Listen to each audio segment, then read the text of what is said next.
Hey guys, this is Where is Bishop. Today we're going to work on our Reign of Louis XIV worksheet that was given to you in class. Now I have a picture up on the screen of a copy of what you received. This worksheet is going to go through Chapter 5, Section 2, pages 162 to 168. Now you know the first thing you need to do when you get a worksheet is make sure that you have your name on it. The next steps are to look at our before and as you read. These are our guides as we read the paper. In the last section, we were introduced to the idea of absolutism, the idea of rulers or leaders of countries having all the power. And in this section, we're going to read about absolute power in France. There is also a YouTube video that I've made on absolute power in France on the reign of Louis XIV that if you haven't checked out, you should do so. Now the great thing about this worksheet is on the right side we have the terms and names defined for us. In bold you see the vocab word and then next to it are the vocab definitions. Now sometimes these are still hard words like Cardinal Richelieu, Chief Minister of France who reduced the power of the nobles. Minister is someone who in charge of, kind of like a leader or governor, and the nobles are the rich and powerful people, but not the royals such as the kings and queens. So if you ever have any questions on this, just circle and we can discuss more in class. Okay, so let's look at our first section, religious wars and power struggles, writers turn towards skepticism. What changes were occurring in France? This is our guiding question. Okay, so let's zoom in a little bit here. Pardon my delay. Zooming. Oh, okay.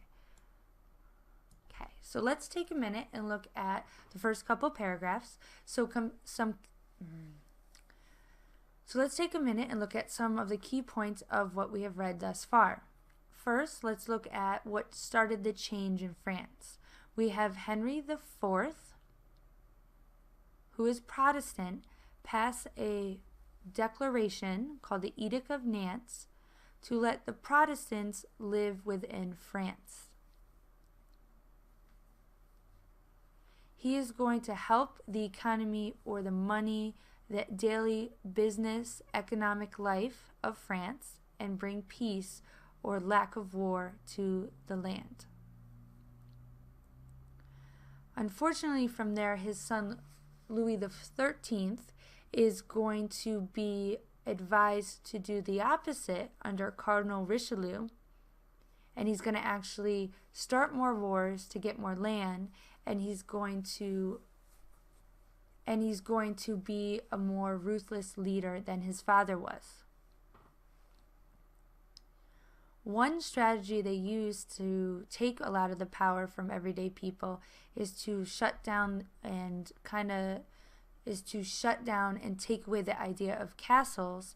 This way nobody could go against the king. As a result of these changes and these harder rules on everyday citizens, people, as mentioned in the video you hopefully have watched, Rene Descartes, for example, are going to be skeptic and they're going to start doubting or questioning the king's power. Now that you've answered number 1, let's move on to Louis XIV comes to power. And our guiding question is, how did Louis XIV rule? How did he lead and govern his country? Looking back at what we just read, Louis XIV is going to be guided by Cardinal Mazarin because of his young age when he becomes king upon Louis XIII's death, his father. And Louis is going to start ruling at the age of 22 when Cardinal passes. He is going to continue the idea of a strong absolute ruler or all-powerful king as his father did by not letting the nobles take any power away from him. He does this by kind of having, I refer to it like a spy or a right-hand man or woman called intendants to keep an eye on everybody else. In order to increase his power and money, Jean-Baptiste Colbert is going to help him maintain and keep the wealth within France by making sure everybody buys French things.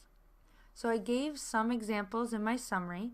Number 2, how did Louis make sure he kept his power? So take a minute, look at your notes in my discussion, and pause the video and answer the question. You're doing really good. We're almost done. We're now going to read our last section, The Sun King's Grand Style, Louis Fights Disastrous Wars. And our guiding question is, what changes did Louis make? So if we look back at this, again, Louis XIV has this grand Palace of Versailles showing off his power and his wealth. He is going to have the largest population and the largest army, and is going to try to continue to expand this, but he kind of grows too fast, too quickly, and with the lack of proper nutrition a couple years and not having enough people to secure the borders, this is going to become an issue.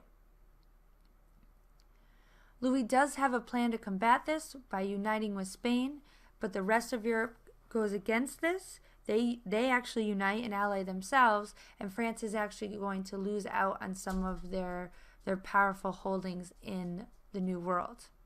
And later, England will capitalize on this and take over. So our question is, how did Louis XIV bring disaster to France? Meaning, what did he do to, even though he has such a powerful nation, what did he do to weaken it? What could he, if he could go back in time, what would he do differently to keep his nation strong?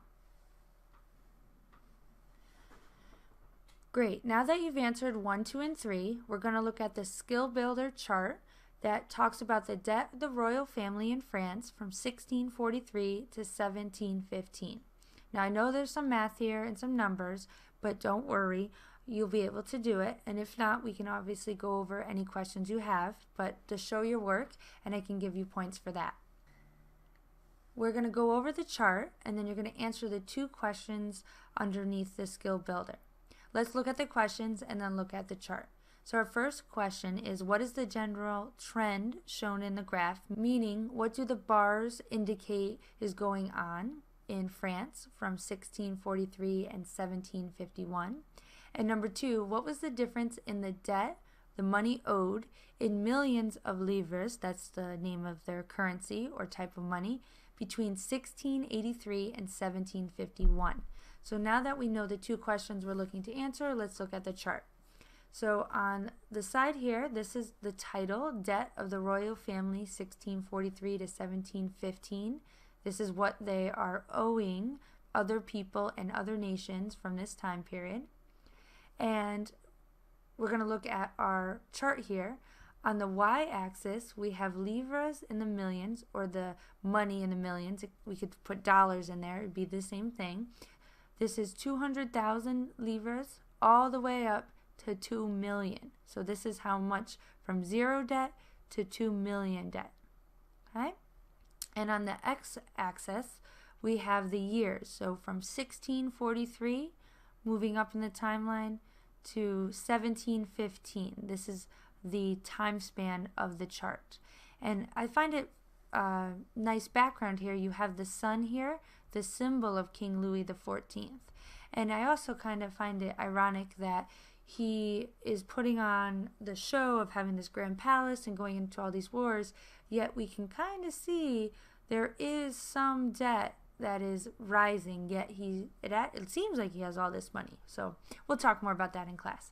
So the bar indicates the amount of debt for that year. So in 1643 we have a little bit over 400,000 livres in debt, and then here you see in 1683 we have a little bit over 200,000.